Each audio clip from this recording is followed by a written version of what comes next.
but we need to talk about the adventures of young Leia. We're going to talk about the first 4 episodes, in particular the 4th episode. Should they just, Alan, serious question for a minute. Yes. Should they just, this is my big beef about the show.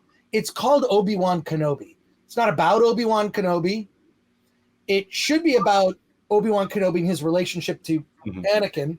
And if they really, the best material to mine for the spine of the story of the show should be between Obi-Wan and Anakin.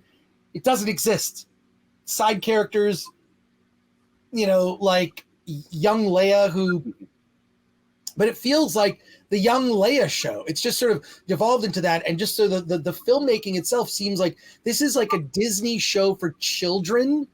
It seems like the show was shot in a week. This particular episode's like 38 minutes, so it's shorter than previous episodes. So it's a short episode. Looks like they shot it in a week.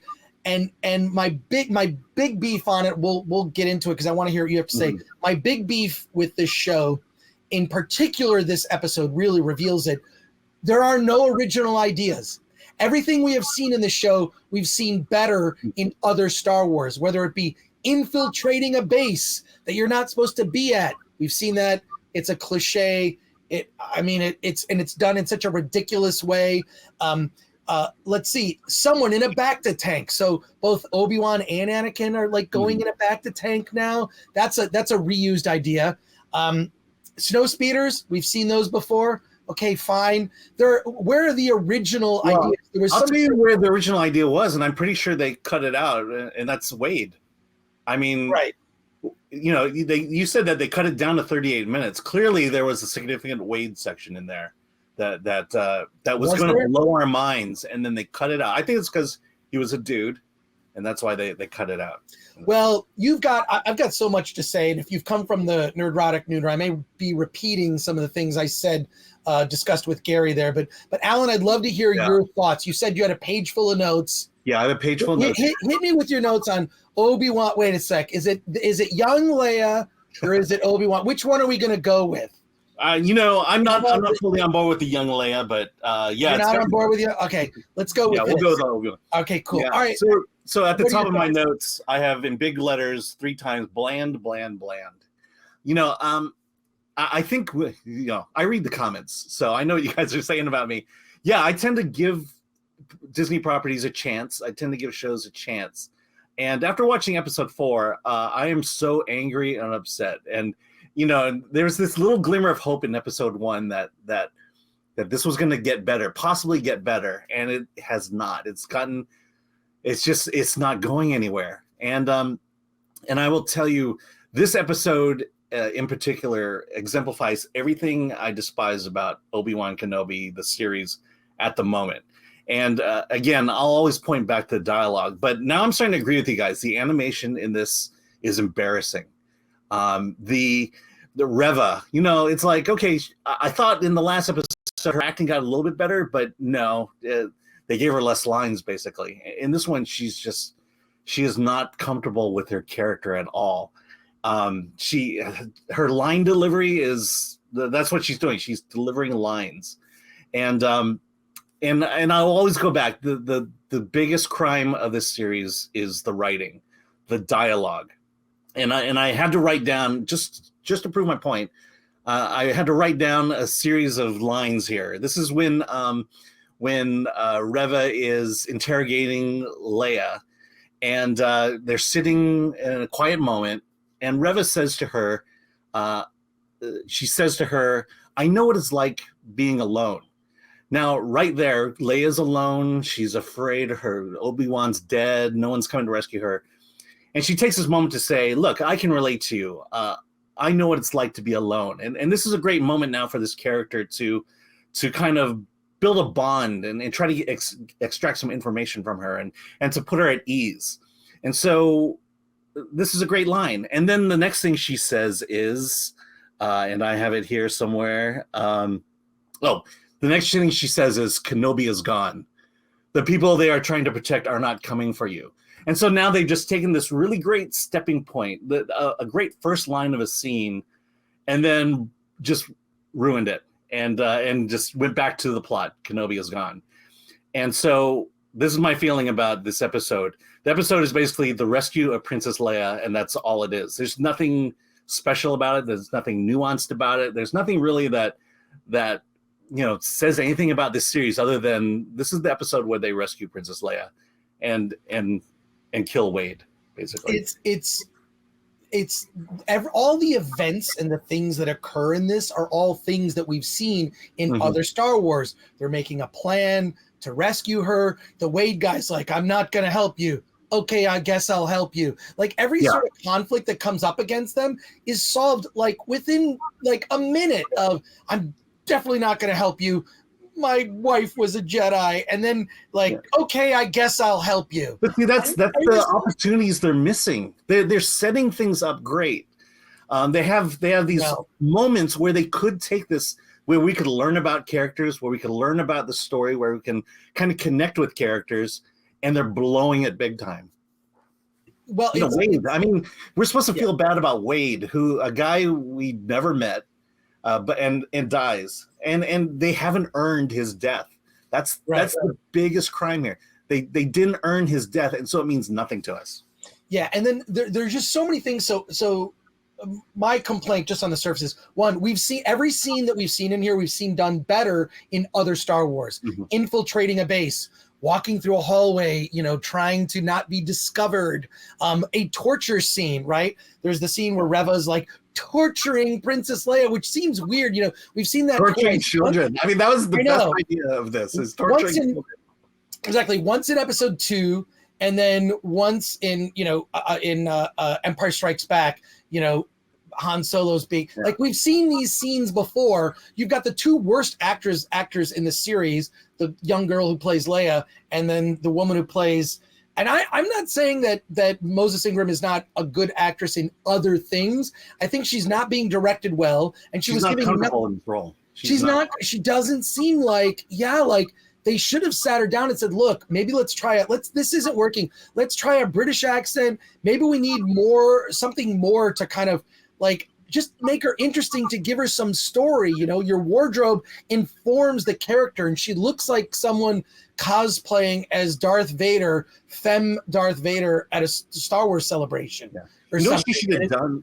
What she should have done during these torture scenes, or to prepare for these torture or the interrogation scenes, was to watch Jeremy Irons as Scar in The Lion King. Yeah, and deliver lines like that. She's supposed to be menacing, and she's just saying it with a very mean attitude, and it's not menacing at all. It's not menacing. I don't know. It just doesn't seem. I feel like when you look at characters in Star Wars that are scary, sometimes they're scary from just like it's a line is delivered in a quiet way with gravitas, and it's more threatening. And I feel like her things are to yell at everybody. That's not good acting. Or to talk sinister. Yeah. It's too on the nose, and it's a simple-minded interpretation. Whereas you look at so many characters, minor characters in Star Wars films that are standouts because their brief period of time on camera, they really use it. So I don't know. But look, well, the other thing is Leia in these interrogation scenes. I don't understand her motivation at all. I don't understand. She's saying the lines, but I don't know if she's scared. I don't know if she's one-upping Reva. I don't know if she knows what's going on. And then there's a point where she's trying to extract military information out of her, and I'm like, does this 10-year-old really know where the secret base is? And I don't know. It just didn't play well at all. And I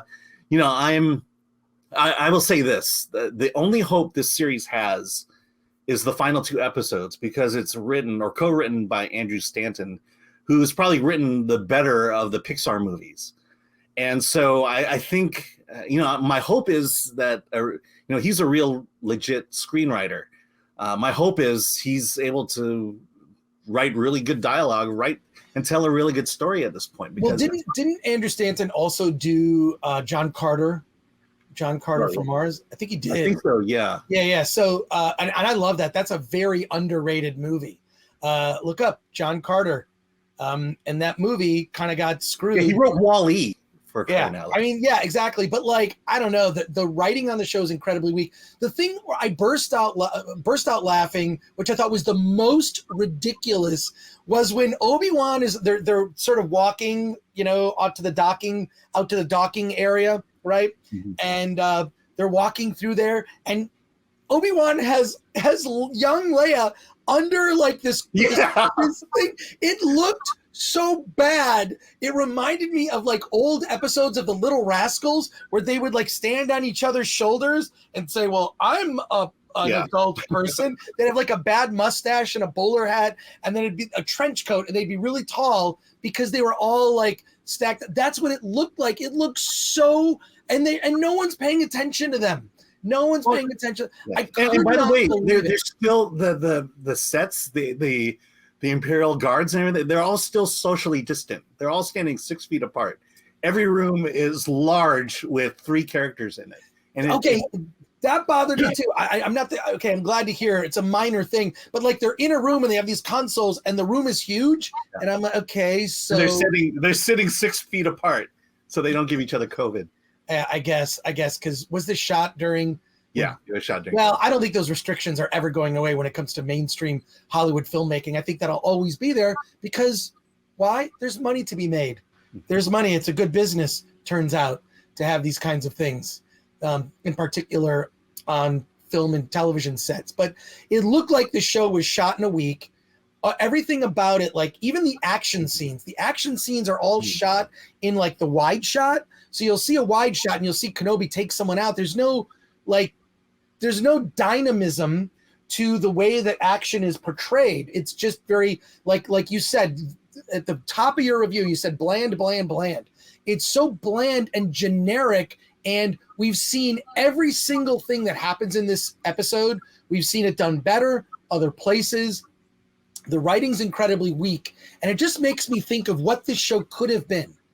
What could this, this is the worst it's the worst episode in a series that already is weak, right? Yeah, near lightsaber duel between Darth Vader and Obi-Wan last episode was kind of lame. Look, like I say, I've seen fan films that were done better.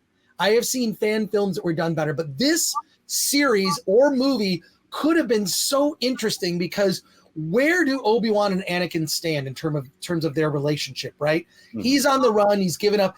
I didn't even – there's a lame thing where Obi-Wan's like trying to like use his force powers to just move some, I don't know, piece of equipment, and he could barely do it. It's like, dude, do you lose your force powers like Tobey Maguire Spider-Man and Spider-Man 3? I hate that stuff. It's like, look, you've got the power. You know how to ride a bike. Get back on the bike, ride the bike. This isn't the Obi-Wan that we know from the prequels. Yeah. So to see him act that way is just sort of dumb.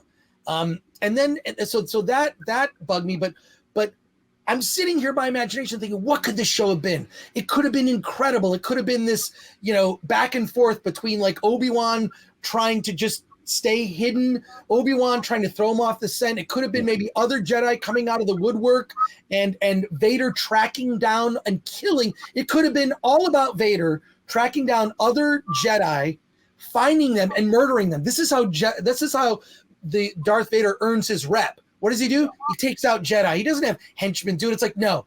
But why is he taking out these Jedi? Darth Vader's taking out these other Jedi he's finding because he wants to find Obi-Wan. He wants to find his old master, and he's murdering Jedi. He'll find them, murder them, take them out, and in his search for Obi-Wan. And it's got to, so you've got to see like what's in his mindset. Did he make the right choice? Right? He chose to side with the Emperor against the Jedi. Does he regret that decision? What does he think about Padme now? Is he pining for Padme? Are there flashbacks and visions in his head? They could have cheated. Are there visions in Darth Vader's head of how he could have won that lightsaber duel on Mustafar? Are there like maybe visions in his head of if he gets to duel Obi-Wan again, how he will murder Obi-Wan? We could have seen in like his head him killing Obi-Wan. It could have been badass. Also, what is Obi-Wan thinking? Yeah. Luke, this is right now when I should be training Luke. He's 10 years old, right? He's 10 years old. This is now when I should begin his Jedi training. I mean, they said to Anakin when he was 10, too old to start the training. Well, when does the training start? And like, is that a conflict with him and Owen Lars? Where does he stand? Does he see the galaxy and how things have fallen into ruin? How is that manifested? Does he just stay on Tatooine or does he go other places? And I feel like this is a huge missed opportunity. And I feel like it should end. The series should, it's not going to. It's not going to. I'm telling you in my head that it could have been a much more thoughtful show about Darth Vader and Obi-Wan, about their relationship. They finally meet, and it's this moment, and Darth Vader knows he could kill him, and he says to him, "This is the planet where my mother died. If you leave this planet, I will kill you." And it ends with a threat, knowing that it's going to set up. It could lead to him holding a lightsaber at Obi-Wan's throat. If you leave this planet, if you ever leave this planet, I will end you. And they're just so much more when we look, and just any other ideas than what they're doing, which just seems so, like you said at the top of your review, bland. You had to say bland 3 times. Yeah. I mean, it's what runs in my mind every time I watch this series. It's this dialogue, this action. It's like I said, it's like I took my toys in my backyard and played with them, and I made the Obi-Wan series from that. It's exactly that. Let me give you an idea of what I think Kenobi should have been, or what would have been a compelling story. What if the Kenobi series was Obi-Wan Kenobi failing to do with Anakin what Luke ultimately succeeds in doing at the end of at Return of the Jedi? Exactly. The whole thing is, what does Luke want to do? Luke he realizes when Darth Vader is his father, he wants to turn him to the good side. Right. Well, what if Obi-Wan, Darth Vader / Anakin's goal is to find Obi-Wan and get revenge. Yes, or find Obi-Wan and bring his Padawan back. Yes, and then Obi-Wan's goal is like, okay, I will meet with Vader, but I'm going to turn him to the good side. Think of if they just had a conversation, they had words, like even if it's like it's Obi-Wan, like, in some torture thing, whatever. There's so much they could have done if they focused the show on the title character. Yeah. Well, that's what I'm saying. My hope is maybe they go in that direction, and maybe Andrew Stanton somehow becomes the savior of the series. I think it's too late to save. I will say this. I'm being reminded by Flaccid Phoenix. Over 500 watching right now. Slap that like button. Subscribe to the Film Threat YouTube channel if you've not already subscribed. And we thank you for taking the time to spend your afternoon or evening, depending on where you are in the world. Apparently someone's in Spain watching this right now. So that's great. But a couple more things before we're going to go to your chat comments and questions here. But I just want to say I think the thing that people are most disappointed about, and it's not Reva or Moses Ingram in this show. Mm-hmm. I'm incredibly offended. I'm offended. It takes a lot to offend me that what Star Wars fans were being called from the official Star Wars Twitter account. I'm over this thing of going after fans. They obviously hate the fans. They're lumping us in with the trolls of the internet, basically. Look, you're never going to not have trolls. You're never not going to have people say shit talk you. I get it. Alan rarely gets it, but I get it. It happens to everybody. You're on the internet, you're going to run into people who are shitty. It's fine. Sometimes they end up being an 11-year-old kid who doesn't even know what they're saying. You don't know, it's usually someone with a whatever. You don't see their face or whatever. It doesn't matter. All I'm saying is people always say stuff like that. That's never not going away. Having said that, this is the exact same audience. The audience that the official Star Wars Twitter account was reprimanding with accusations of racism, including Ewan McGregor calling people out, including Moses on her own Instagram. And she does not deserve that at all. And I think that she's probably a very good actress, but not in this part. Just going to say it. Having said that, this is the exact same audience that was saying, please put Billy D. Williams as Lando in the Star Wars sequels. Same audience was like begging you got to put Lando in one of these Star Wars sequels. Lando's got to turn up. Same audience that was begging, please bring back Lando Calrissian, and bring back Billy D. Williams. Same audience being accused of that. I think it's bullshit. I think the issue that I have with Reva's character is she wasn't given time to build a character. She should have worked with, look, if I'm the director of one of these series, we're going to talk about her character, Reva, what she went through, what she should look like. Should she have a mechanized limb in some way to connect to Vader? What if Reva had an arm that was a mechanized bionic arm, and recognize that Vader also has an arm like that, right? Like saw him not completely in his cloak and garb and noticed that, like they have some connection, right? They both have battle scars, right? Yeah. Well, also if she was if she was a youngling, there's story opportunities right there, and they should have been brought up in these first 4 episodes. She might have done something even like Darth Maul to me is one of the best designed Sith characters ever. Darth Maul, Ray Park, had someone else do the voice. They could have had someone else dub her voice even. You know what I mean? They've done it to other characters in the Star Wars movies. It's not unprecedented, but I don't think that there was much in terms of building her character. What build her into a badass? We would have loved it. She also should have had very little screen time. Story's not about her, but it is about her, right? This is the bait and switch that people talk about that seems to happen, where you have a minor character that she's already got way more screen time than Darth Vader, and might even rival the screen time of Obi-Wan Kenobi, the title character. So I'm just annoyed that this is like, it's so, I'm annoyed that it's predictable. That here, you want to talk about predictable?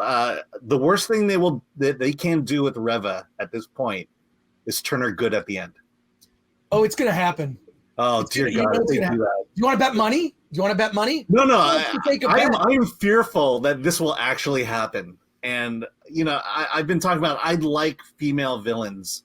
But the problem with Hollywood lately is they have to always redeem them at the end. And sometimes I just want a villain to stay a villain. Wanda was a great female villain. I know people disagree with that. But at least she had motivation. And at least she paid for her crime, so to speak, at the end. I don't know. Yeah, okay. We don't want to revisit that. I brought her up, but that's all right. But that's the thing here is, the worst thing, the thing that will sour this show the most is if they turn her good.